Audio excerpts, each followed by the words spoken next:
Dhabi जी खां ॾिसूं था इमरान निसार अली मेमण जी ही रिपोर्ट। सकाफ़त खाते जे वज़ीर ज़ुल्फ़िकार शाह जी स्पेन जे एडमिनिस्ट्रेटर सां सिंध जी तारीख़ी माॻ भंबोर जो दौरो करे इन मौक़े ते सहाफ़ियुनि सां ॻाल्हाईंदे चयो त इटालियन टीम मूजिबि तारीख़ी माॻ भंबोर सदियूं पुराणो आहे। ही माॻ स्पेन जे आर्कियोलॉजिस्ट जी गुज़िरियल साल खोटाई दौरान काफ़ी नवरदात ऐं पुराणी ज़माने जूं शयूं हथ कयूं हुयूं। उन ते वधीक तहक़ीक़ हलंदड़ आहे छाकाणि त सिंध जा तारीख़ी विरसा उतां जे माण्हुनि जूं मिल्कियतूं आहिनि।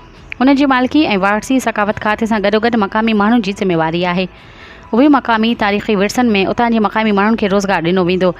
स्पेन पारां सॼी सिंध तारीख़ी विरसनि खे निर्वार करणु हिन सां वधीक यूनिवर्सिटियुनि जे आर्कियोलॉजिस्ट ॾियण जी आछ कई आहे। स्पेन जे आर्कियोलॉजिस्ट जे माहिरनि जी मदद सां वधीक खोटाई करे तारीख़ी माॻ खे वधीक निर्वार करे वेंदो। उन सां गॾोगॾु तारीख़ी माॻ खे तरक़ी ॾियारण लाइ जल्द खां जल्द नयूं स्कीमूं जोड़े करे उन खे वधीक तरक़ी ॾियारी वेंदी। कब्ज़नि जे हवाले सां जवाब में चयो त इहो कमु रेवेन्यू जो आहे, उन लाइ उन खे पाबंद कयो वेंदो त तारीख़ी माॻ जे ज़मीन तां कब्ज़ा ख़तमु कराए वञनि। बंबोर रोड तव्हां ॾिसो जेको हिते अचे थो उहो काफ़ी ॾींहंनि खां कोन पियो ठहियो। सो असां ते ख़ुशूसन तव्हांजो जेको हिते हितां मिनिस्टर साहिबु आहे हाजी अली हसन ज़रदारी साहिबु, उन्हनि सां उन ॾींहुं मीटिंग थी, पंहिंजो CM साहिबु बि हुआ मीटिंग में, त उन्हनि अश्योरेंस कई आहे त बिल्कुलु उन जे मिनिस्टर थियण खां पोइ उन्हनि खे 2 महीना थिया आहिनि, मूंखे बि तक़रीबन 2 महीना थियण पिया अचनि, ऐं हीअ रोड उन्हनि चयो आहे त असीं फिल फोर तक बि हुननि जो आहे, ऐं इंशाअल्लाह ताला हीअ रोड इंशाअल्लाह मुंहिंजे ख़्याल में कुझु ॾींहंनि में ई कंप्लीट कराए ॾींदा। महिरबानी। बिस्मिल्लाह रहमान रहीम। जीअं तव्हां ॾिठो त अॼु असांजो विज़िट हो बंबोर जो, ऐं असां सां गॾु एम्बेसडर हो पंहिंजो स्पेन जो।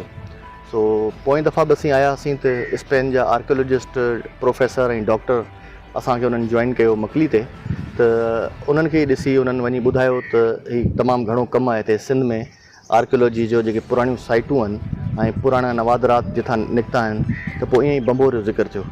त जेको असांजो एम्बेसडर आहे उन पंहिंजो आछ कई त मूंखे विज़िट करिणो आहे हीअ जॻह बंबोर ऐं मकली, त असां उन्हनि खे चयो वेलकम, तव्हां अचो।